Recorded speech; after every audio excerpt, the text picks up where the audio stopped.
What's up, all you linear friction welding fanatics? Frank here. It's been a couple months, but we are back, and we're going to bring some new videos in the next few months to you. Today's video, we're going to talk about Inconel 625.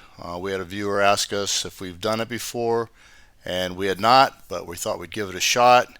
So I'm going to turn it over to Kevin and see what he can do for us out there. Take it from here, Kevin. So here we have our half-inch diameter Inconel 625 that Frank stated earlier, and today we're going to test some welds on our 30-ton linear friction welding machine.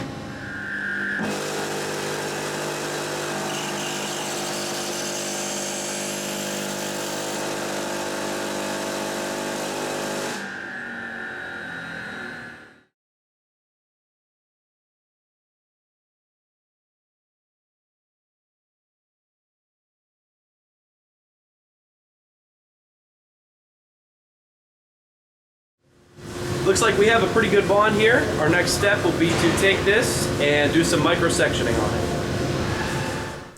So Kevin did a few welds for us out there today.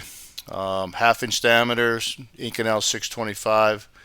We're basically going to take this materials that we welded together, take it into the lab, do some micro-sectioning, and see what the outcomes are. We had to use some very high forge force, I believe, to get a good result. So listen, stay tuned. And in the future, we're going to do some stainless steel runs, some 43 and 4140 materials, and hopefully we're going to get your interest and have you give me a call so we can talk about linear friction welding. Hey, stay safe out there, and we'll see you next time. Bye.